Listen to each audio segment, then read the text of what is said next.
Assalamualaikum warahmatullahi wabarakatuh. Waalaikumsalam warahmatullahi wabarakatuh. Innal hamdalillah nahmaduhu wa nasta'inuhu wa nastaghfiruh wa na'udzu billahi min shururi anfusina wa min sayyiati a'malina. May yahdihillahu fala mudilla lahu wa may yudlilhu fala hadiya lahu. Asyhadu an la ilaha illallah wahdahu la syarika lah wa asyhadu anna Muhammadan abduhu wa rasuluh la nabiyya wa la rasula ba'dah. Allahumma shalli wa sallim wa barik ala hadzal nabiyil karim wa ala alihi wa sahbihi ajma'in, amma ba'd. Qala Allah ta'ala fil Qur'anil Karim, a'udzu billahi minasyaitonir rajim. Ya ayyuhalladzina amanu taqullaha haqqa tuqatih wa la tamutunna illa wa antum muslimun. Wa qala ya ayyuhalladzina amanu taqullaha wa qulu qawlan sadida yuslih lakum a'malakum wa yaghfir lakum dzunubakum wa may yuti'illaha wa rasulahu faqad faza fawzan 'azima. Qala Rasulullah sallallahu alaihi wasallam, man akhira kalimah la ilaha illallah dakhala jannah. Wa qala sallu kama ra'aitumuni usalli. Wa qala man ahya sunnati faqad ahabbani wa man ahabbani kana ma'i fil jannah. Bapak Ibu jamaah salat maghrib Musola Miftahul Jannah yang dirahmati Allah Subhanahu wa ta'ala. Mari kita kembali bersyukur kepada Allah Subhanahu wa ta'ala biqauli alhamdulillah wa syukurillah atas limpahan rahmat dan nikmatnya kepada kita, terutama nikmat iman dan Islam, nikmat kesehatan, nikmat panjang umur, nikmat waktu luang yang Allah berikan kepada kita, sehingga dengan nikmat itu kita dapat melaksanakan sebagian dari perintahnya, yakni melaksanakan sholat fardu maghrib secara berjamaah di musola Miftahul Jannah yang kita cintai ini. Salawat dan salam semoga senantiasa tercurah terlimpah pada junjungan kita Nabi besar Muhammad sallallahu alaihi wasallam, kepada keluarganya, para sahabatnya, para pengikutnya yang setia, baik yang dulu, sekarang maupun yang akan datang. Mudah-mudahan kita semua yang hadir di majelis yang mulia ini dicatat oleh Allah Subhanahu wa taala sebagai hamba-hamba Allah yang taat, yang takwa, calon-calon penerima syafaat yang agung dari baginda Nabi sallallahu alaihi wasallam atas izin Allah Subhanahu wa taala kelak pada hari kiamat. Amin ya rabbal alamin. Bapak Ibu jamaah Miftahul Jannah yang dirahmati Allah, sebelum kita lanjutkan, terlebih dahulu kita ta'aruf dulu, kenalan. Jadi beberapa hari yang lalu kami ditelepon oleh Pak Hasbullah, entah dari mana, tapi yang jelas Allah juga yang menunjukkan. Kami diminta untuk hadir sholat berjamaah di musola ini. Alhamdulillah. Nah, ini disuruh mengisi kuliah 7 menit. Kuliah sampai menjelang Isya. Alhamdulillah begitu ya.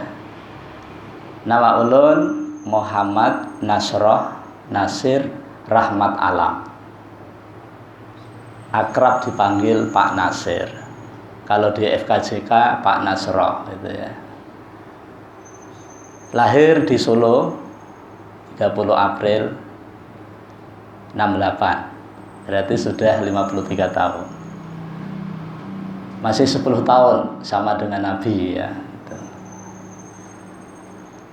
Pekerjaan guru ngaji. Nah, jadi kalau Bapak Ibu punya cucu atau anak ingin ngaji, bisa ke tempat kami.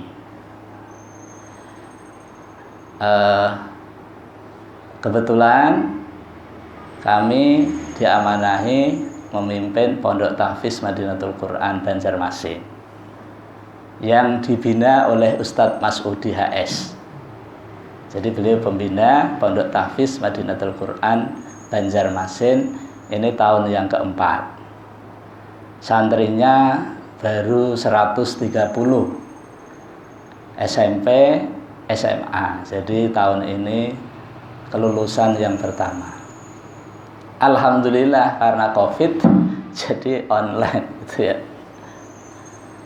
Nah, mungkin ini ta'aruf kita. Mudah-mudahan Bapak Ibu kalau pas jalan-jalan ke Rumah Sakit Ansari Saleh misalnya kan, Komplek Polsek, nah disitulah pondoknya, Pondok Tahfiz Madinatul Quran.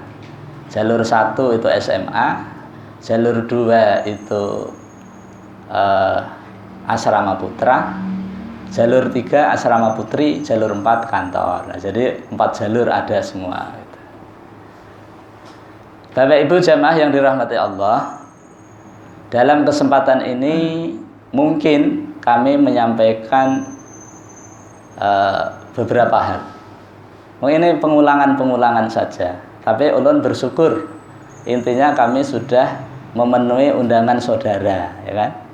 Salah satu kewajiban muslim adalah apabila saudaranya mengundang, kita memenuhi selama undangannya itu tidak bertentangan dengan Quran dan Sunnah. Dan di tengah-tengah kami ini kan jamaah Hasanuddin, FKJK gitu kan. Beliau itu sering ketemu di Hasanuddin sesama jamaah ya. Nah, tiba-tiba ini disuruh menyampaikan, mudah-mudahan sama saja gitu ya. Bapak Ibu yang dirahmati Allah, ulun kemarin minta dikasih kesempatan untuk menyampaikan yang terkait dengan masalah Al-Quran. Al-Quran aja. Ulun kasih tema malam ini adalah temanya skema hidup manusia dalam perspektif Al-Quran. Kalau bahasa kita itu ruang lingkupnya itu ya, siklus kehidupan manusia. Ini tidak kurang dari 11 ayat kami kutipkan dari Al-Quran. Yang pertama, diharapkan kita semua ini paham dengan surah Al-Fatihah.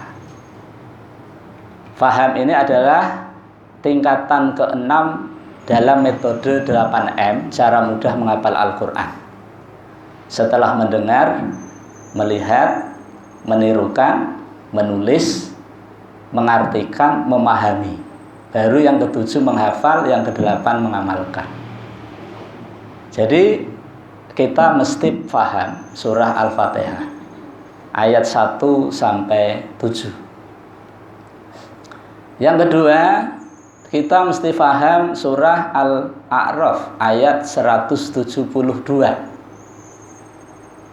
Yang ketiga, kita mesti paham surah Al-Baqarah ayat 30.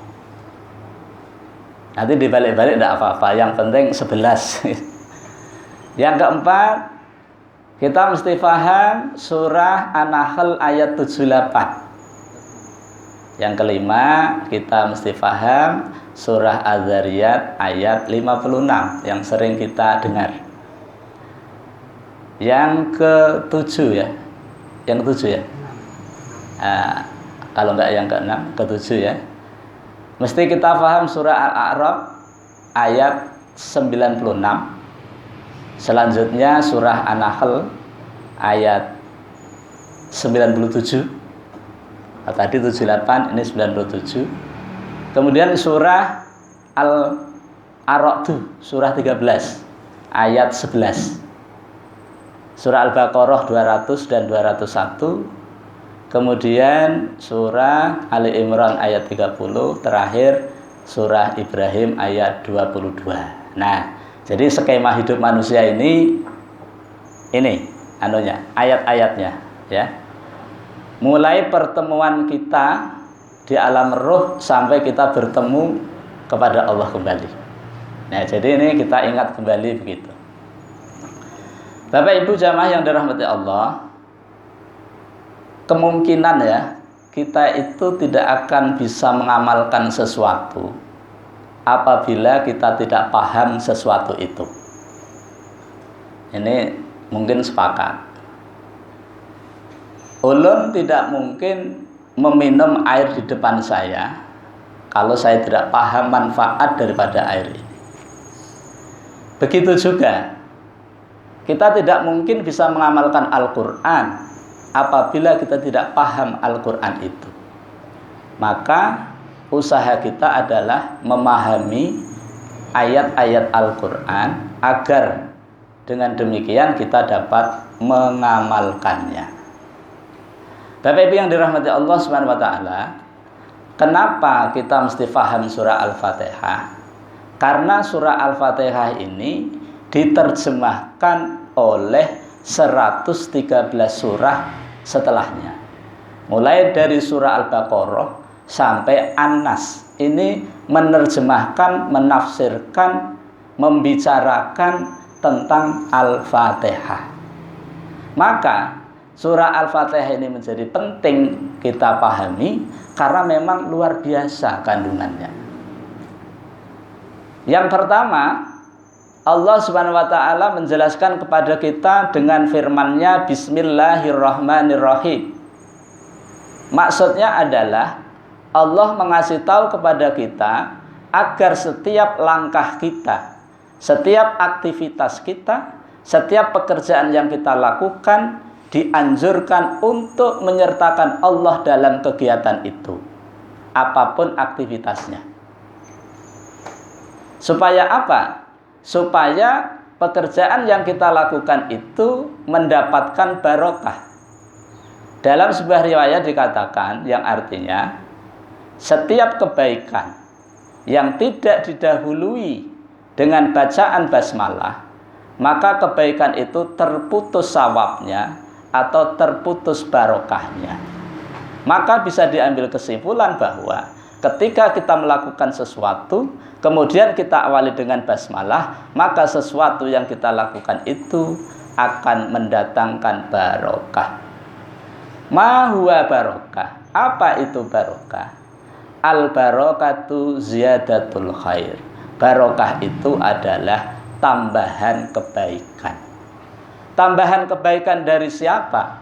Tambahan kebaikan dari Allah Subhanahu wa taala setelah kita melaksanakan perintahnya dan meninggalkan segala larangannya.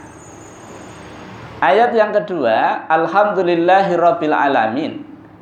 Seakan Allah memberitahu kepada kita agar kita senantiasa mengungkapkan ucapan rasa syukur kita kepada Allah atas nikmat yang diberikan kepada kita, mulai bangun tidur sampai tidur kembali.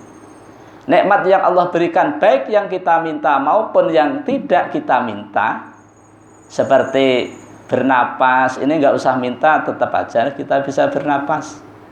Seperti menguap, nggak usah minta, insya Allah kita sebentar lagi menguap-nguap, ya kan? Seperti apa ya? Apalagi banyak ya, menghirup udara, gitu. Nggak usah minta udara, Allah kasih aja. Tetapi ketika kita meminta kepada Allah, kemudian Allah kabulkan atas permintaan kita, maka kita ucapkan alhamdulillahirabbil alamin. Ketika kita memahami ayat ini, berarti segala bentuk puji-pujian itu kepunyaan Allah Subhanahu wa taala. Selain Allah tidak punya. Maka apabila Bapak Ibu sekalian mendapatkan pujian dari siapapun, maka segerakanlah mengucapkan kalimah alhamdulillahirabbil alamin sebagai wujud rasa syukur kita, kemudian kita kembalikan kepada pemiliknya. Di dalam Al-Qur'an tidak kurang dari 5 surah yang diawali dengan alhamdulillahi. Ya, itu ya. Nanti Bapak sampai di rumah bisa dibuka-buka ya. Ada 5 surah yang diawali dengan alhamdulillah. Yang pertama surah Al-Fatihah ini. Yang kedua surah Al-An'am.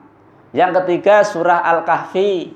Yang keempat surah Saba. Yang kelima surah Fatir. Semuanya diawali dengan alhamdulillahi. Tetapi beda-beda maksud dan tujuannya. Oleh karena itu, kita perlu memahami Al-Quran. Karena ayat satu dengan yang lainnya sepertinya sama, tapi tujuannya beda. Misalnya seperti surah Al-Baqarah ayat 37, ya. 37 ya, mungkin. 36 lah. Ketika Allah SWT berfirman kepada Adam, "Fatalaqqa Adamu mir rabbihi kalimatin fataba alaih. Innahu huwat tawwabur rahim." Fatalaqqa Adama. Ketika Allah Subhanahu wa taala memberikan ya kepada Adam kalimatin, sebuah kalimat. Nah, kalimat ini tidak kurang dari 18 di dalam surah Al-Qur'an. Tetapi kalimat yang dimaksud di sini adalah istighfar Nabi Adam. Yang ditafsirkan di dalam Al-Qur'an surah Al-A'raf ayat 23. Kalimat tersebut adalah Rabbana dzalamna anfusana wa illam taghfir lana wa tarhamna lanakunanna minal khasirin. Jadi di Quran itu ada 3 macam istighfar. Ini istighfarnya Nabi Adam. Tapi karena ini di Quran, maka kita sebagai umatnya Nabi Muhammad juga berhak untuk menggunakannya. Yang kedua istighfarnya Nabi Yunus. La ilaha illa anta subhanaka inni kuntu minadz zalimin. Yang ketiga istighfarnya Rasulullah. Banyak istighfarnya, ada yang pendek, ada yang sedang, ada yang panjang. Bahkan ada Sayyidul Istighfar. Dan ketika kita amalkan, insya Allah kita akan mendapatkan barokahnya. Bapak Ibu yang dirahmati Allah, kembali ke surah Al-Fatihah ayat 2 ya. Ketika kita diberikan nikmat oleh Allah, kita mendapatkan pujian dari seseorang, berarti kita telah diberikan kebaikan oleh Allah. Allah telah meletakkan kebaikan pada diri kita sehingga orang melihat kita itu baik. Karena orang melihat kita baik, maka orang itu memuji. Maka ketika kita dipuji, segeralah ingat kepada Allah dengan mengucapkan alhamdulillahirabbil alamin. Tanpa harus pakai tambahan. Gak usah pakai tapi, cuma. Ya kan, siapa dulu itu sudah nggak penting. Ayat yang ketiga, Ar-Rahmanir Rahim, bukan mengulang ayat yang pertama sifat Allah itu. Kenapa Allah mengenalkan ayat ini kepada kita? Agar kita mengetahui bahwa Allah punya sifat Ar-Rahman dan Ar-Rahim. Ibnu Qayyim berpendapat Ar-Rahman itu sifatnya Allah, Ar-Rahim itu pekerjaannya. Tetapi kedua-duanya juga sifatnya. Ar-Rahman, Allah punya sifat ini tidak pilih kasih. Siapapun kita, berimankah, kadakkah, muslimkah, nonkah, suku manapun, Allah pasti kasih. Sekalipun nggak minta, apalagi minta. Tetapi ini hanya berlaku bagi kita pada saat kita di dunia. Tapi ketika kita sudah di akhirat, tidak akan mendapatkan sifat yang satu, yaitu Ar-Rahim. Rahman dan Rahim akar katanya sama, yaitu rohama atau rohima, yang artinya mengasih, menyayang, ya, kasih sayang, ya, begitu. Maksud Allah agar kita sebagai hambanya ini menjadikan sifat Allah yang pengasih ini diterapkan ketika hablum minan nas, saling memberi, saling berbagi, saling mengasihi. Rasulullah SAW pernah bersabda yang artinya saling memberi hadiahlah kalian, niscaya kalian akan saling mencintai. Bapak Ibu yang dirahmati Allah Subhanahu wa taala, kemudian yang keempat adalah Maliki Yaumiddin. di mana Allah Subhanahu wa taala memberitahu kepada kita bahwa penguasa pada hari pembalasan itu adalah Allah Subhanahu wa taala. Kita dianjurkan untuk memahami ayat ini agar kita punya persiapan. Kapan itu dilaksanakan? Nanti pada hari kiamat. Yaumuddin ai yaumul jaza, yaitu hari pembalasan. Ini nanti diterangkan di dalam surah Al-Imran ayat 30. Di mana kita disuruh oleh Allah Subhanahu wa taala untuk mengingat suatu hari di mana hari itu semua manusia akan didatangkan amalnya. Pada hari itu cuma ada 2 partai saja. Partai kebaikan dan partai kejahatan. Dan keduanya didatangkan. Ya, didatangkan. Muhdoro artinya didatangkan. Jadi min khairin juga muhdoro, min su'in juga muhdoro. Maka diberikan balasan. Yang baik dibalas baik, yang jahat dibalas jahat. Kelompok orang kafir, orang munafik, kelompok orang mukmin, orang yang beramal soleh, maka pada saat itu diberikan balasan oleh Allah Subhanahu wa taala. Maka bagi orang yang kafir, orang munafik, orang musyrik, ketika ditampakkan balasan yang akan diterimanya, maka mereka mengatakan apa? Tawaddu lau anna bainaha wa bainahu amadan ba'ida. Kalau sekiranya dijauhkan yang sejauh-jauhnya hari itu dengan dia. Dia siapa? Dia tempat balasan tadi. Kita ingin jauh, tapi tidak bisa lagi. Ya. Oleh karena itu Bapak Ibu sekalian, kita harus waspada. Yang kelima, iyyaka na'budu wa iyyaka nasta'in. Hanya kepada Engkau ya Allah kami beribadah, dan hanya kepada Engkau ya Allah kami mohon pertolongan. Ayat ini adalah ayat antara hamba dengan Tuhan. Allah tergantung apa yang diminta oleh hambanya.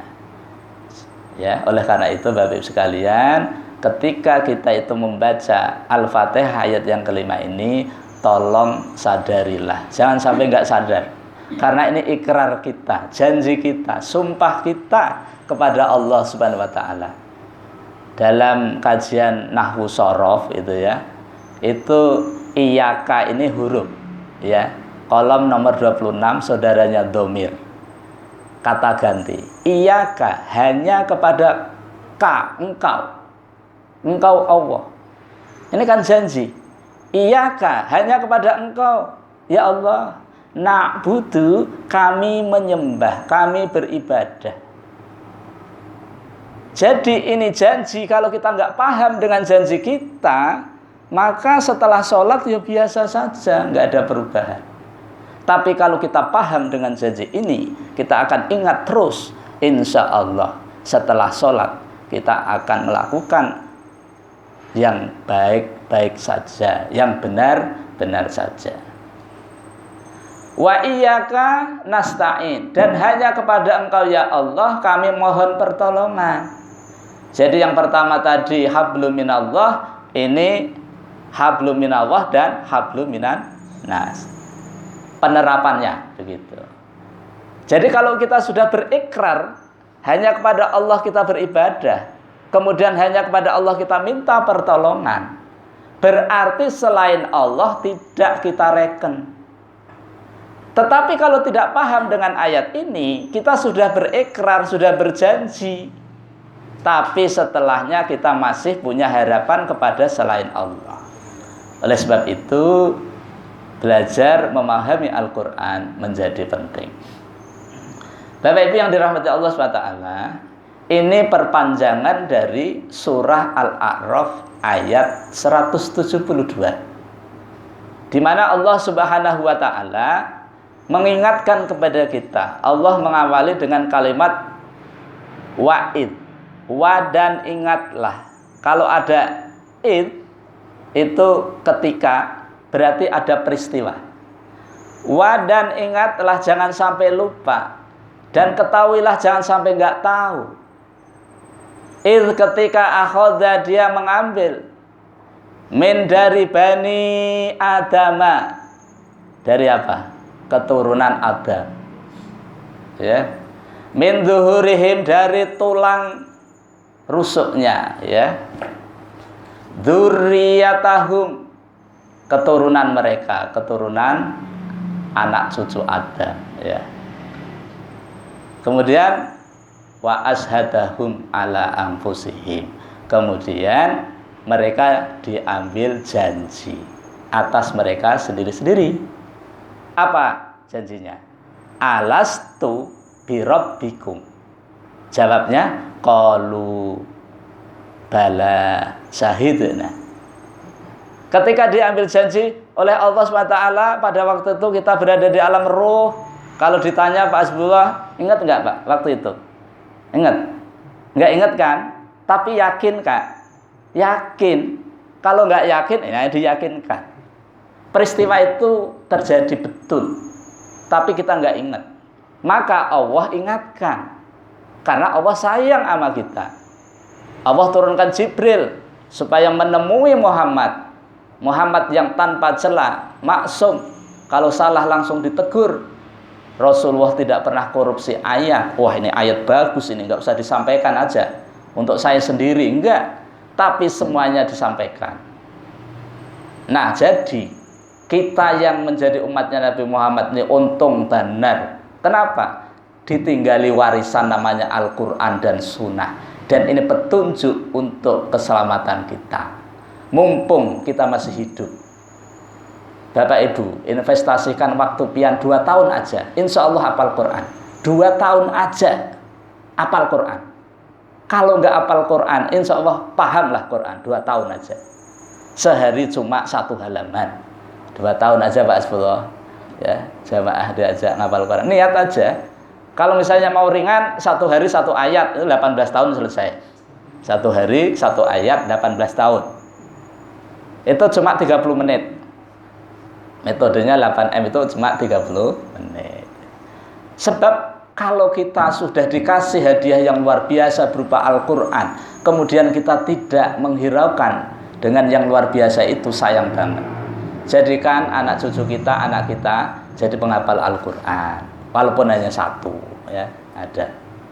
Bapak Ibu yang dirahmati Allah Subhanahu wa taala, Allah mengatakan, "Bukankah aku ini Tuhan kalian, wahai roh, para roh?" Mereka menjawab, "Bala, benar. Syahidna, kami semua menjadi saksi." Maksudnya itu gini. Ketika Allah mengatakan, "Apakah aku ini Tuhan kalian?" itu berarti apakah kalian siap untuk melaksanakan perintahku, meninggalkan laranganku yang nanti ada di dalam Al-Quran? Bala syahidna, siap. Tapi kenyataannya banyak yang melanggar. Walakinna aktsarun nasi la ya'lamun. Tetapi kebanyakan manusia nggak ngerti, nggak mau tahu.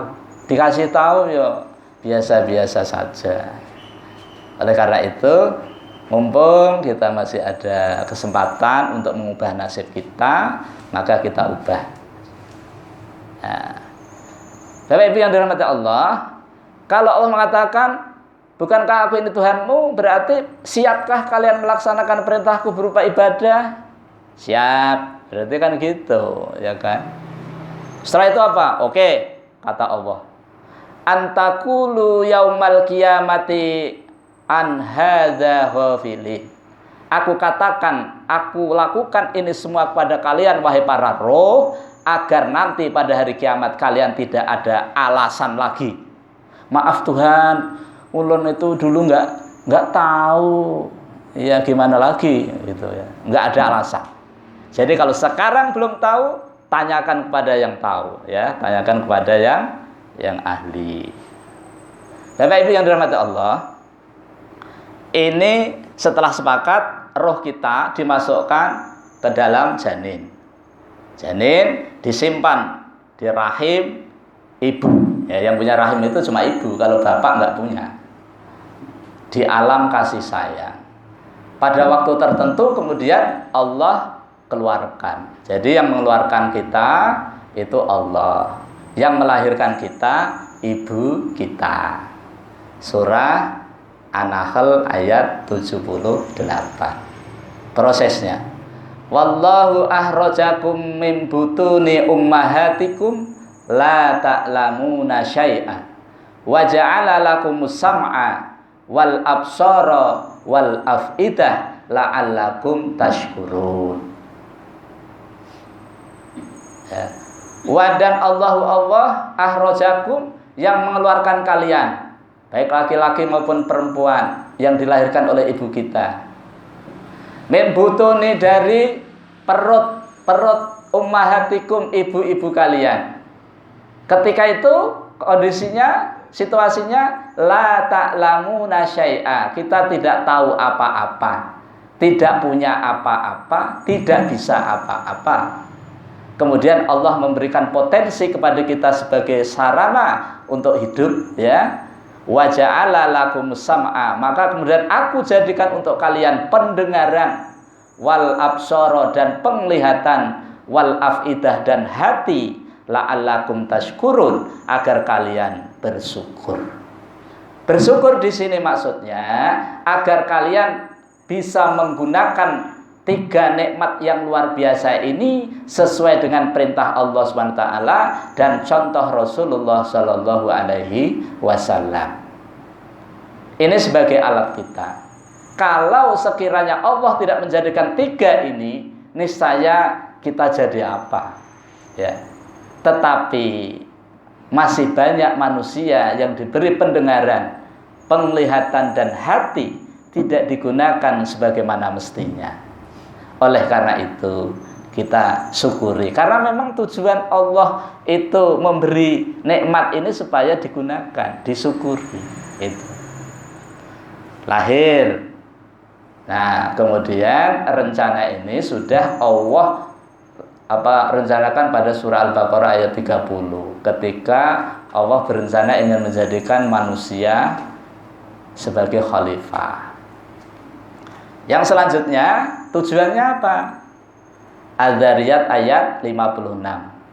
Wa ma khalaqtul jinna wal insa illa liya'budun. Dan tidaklah aku ciptakan bangsa jin dan bangsa manusia illa liya'budun, kecuali melainkan untuk beribadah pada Allah Subhanahu wa taala. Nanti kalau Isya itu bunyi Pak ya? Oke. Jadi tujuannya ibadah. Tidak ada tujuan lain. Ibadah.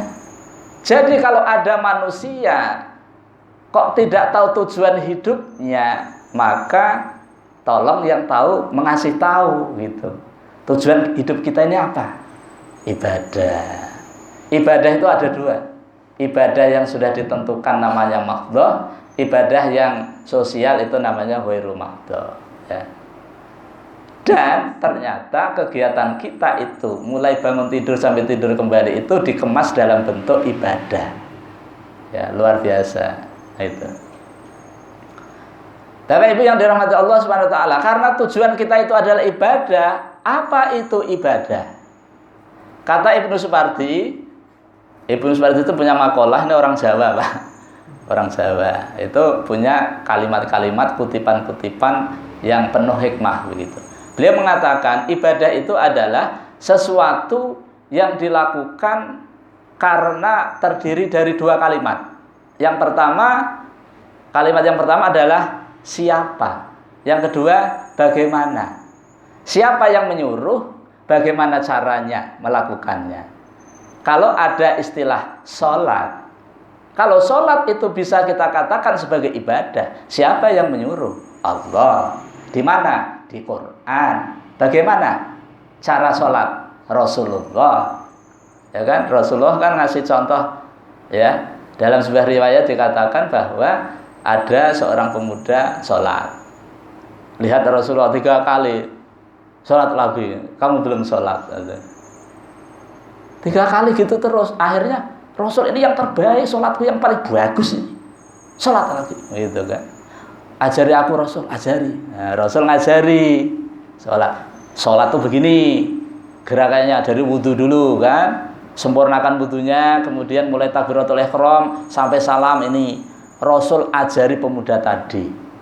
Setelah Rasul mengajarkan kepada pemuda tadi, maka Rasul bersabda, "Shollu kama ra'aitumuni usolli." Sholatlah kalian. Orangnya satu pakai dhamir jamak, tidak apa-apa.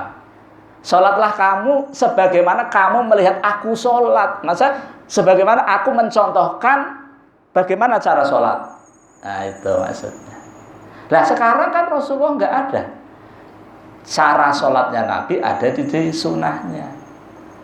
Bapak Ibu bisa baca buku Sifat Sholat Nabi oleh Syekh Albani.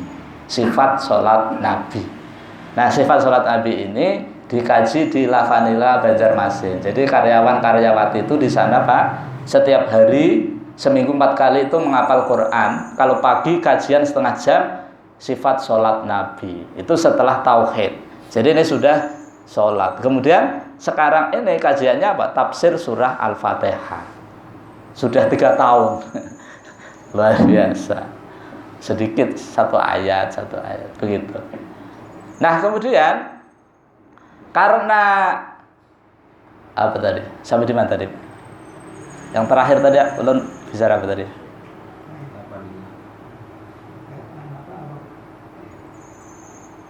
Tentang sholat ya.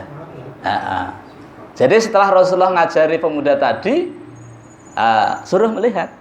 Karena Rasulullah telah wafat, maka cara melihat sholat Nabi itu dituangkan di dalam hadis-hadis. Nah, begitu. Jadi siapa yang menyuruh, bagaimana cara pelaksanaannya, itulah ibadah. Bapak Ibu yang dirahmati Allah SWT, tidak semua yang disampaikan itu bisa menjadi ibadah apabila landasan dalilnya tidak dari Quran dan Sunnah. Misalnya loh ini, Tasbullah, tolong baca sholawat fulus ya, supaya kantong pian itu selalu ada fulusnya. Misalnya begitu, sehari 1000 kali dibaca setiap habis sholat. Insya Allah kantong pian akan penuh dengan fulus. La mafi fulus, fulusnya ada terus. Apakah ini bisa diamalkan? Bisa. Apakah ada landasannya? Ada. Apakah ada contohnya? Enggak ada. Jadi bukan ibadah. Nah itu nanti Pak di akhirat ini, pencipta amalan-amalan seperti ini Pak itu diceritakan di dalam surah Ibrahim ayat 22. Nah, setan pidato di hadapan jamaahnya. Waktu di dunia disuruh ngamalin ini itu supaya begini begitu, ternyata dikomplain pahalanya kosong melompong, nggak ada apa-apanya. Allah menolak. Ternyata kata Nabi itu betul. Man amila amalan laisa lahu amruna fahuwa raddun. Barang siapa yang beramal suatu amalan yang tidak bersumber dari Nabi, tidak ada contoh dari Nabi, maka amalan itu ditolak, tidak diterima. Nah, itu. Jadi diharapkan kalau kita beribadah harus dilandasi dengan ilmu. Ilmunya ada di Quran dan di Sunnah. Bapak Ibu yang dirahmati Allah Subhanahu wa taala. Karena tujuan kita ibadah, maka kita lakukan ibadah ini dengan sebaik-baiknya. Kemudian kita isi. Sudah adzan? Belum. Mengisi hidup kita ini dengan Al-A'raf ayat 96. Walau anna ahlal qura amanu wattaqau lafatahna alaihim barakatim minas sama'i wal ard walakin kadzdzabu fa akhadnahum bima kanu yaksibu. Allah membuat perumpamaan, kalau sekiranya penduduk negeri atau kampung atau kota itu pada beriman dan bertakwa kepada Allah, niscaya aku, Allah itu pakai lam taukid ya, penekanannya, maka sungguh aku akan buka pintu barokah dari langit dan dari bumi. Tetapi kata Allah, kebanyakan mereka mendustakan, maka aku siksa mereka. Nah, jadi kalau di dalam ilmu nahwu itu di situ ada istilah syartiyah, ada asartu, ada syaratnya. Ya, jadi pengandaian ini perlu dipenuhi syaratnya. Oleh karena itu Bapak Ibu sekalian, hidup ini diisi dengan takwa. Takwa itu adalah perbuatan yang kita lakukan atas perintah Allah Subhanahu wa taala dan contoh dari Nabi kita Muhammad sallallahu alaihi wasallam. Yang terakhir ditambah dengan surah An-Nahl ayat 97. Man amila sholihan min dzakarin aw unsa wa huwa mu'minun falanuhyiyannahu hayatan thayyibah wala najziyannahum ajrahum bi ahsani ma kanu ya'malun. Jadi Allah ngasih pernyataan, barang siapa yang beramal soleh, baik laki-laki maupun perempuan, dan ketika beramal soleh tadi dalam keadaan beriman, maka Allah SWT akan menjanjikan kepada kita kehidupan di dunia yang baik. Nanti di akhirat, wala najziyannahum ajrahum bi ahsani ma kanu ya'malun. Kemudian di akhirat aku akan balas pahala yang lebih baik dari apa yang mereka kerjakan. Jadi amalnya dikit tapi balasannya ganas. Jadi kalau kita itu beramal 1000 sampai 700.000, satu korma kita sedekahkan, Allah besarkan menjadi gunung dan kemudian menjadi penghalang dari sentuhan api neraka. Amalannya ringan-ringan saja, tetapi balasannya ganal-ganal. Bapak Ibu jamaah yang dirahmati Allah SWT, mungkin ini yang dapat saya sampaikan dalam kesempatan ini. Mudah-mudahan Allah SWT senantiasa merahmati dan meridhai kita semua. Ulun mohon maaf pasti banyak kelirunya, banyak salahnya dalam mendampingi kajian ini. Mari kita tutup pertemuan ini dengan sama-sama baca hamdalah dan doa kafaratul majlis. Alhamdulillahirabbil alamin. Subhanakallahumma wa bihamdika asyhadu an la ilaha illa anta astaghfiruka wa atubu ilaik. Wal afu minkum. Wassalamualaikum warahmatullahi wabarakatuh.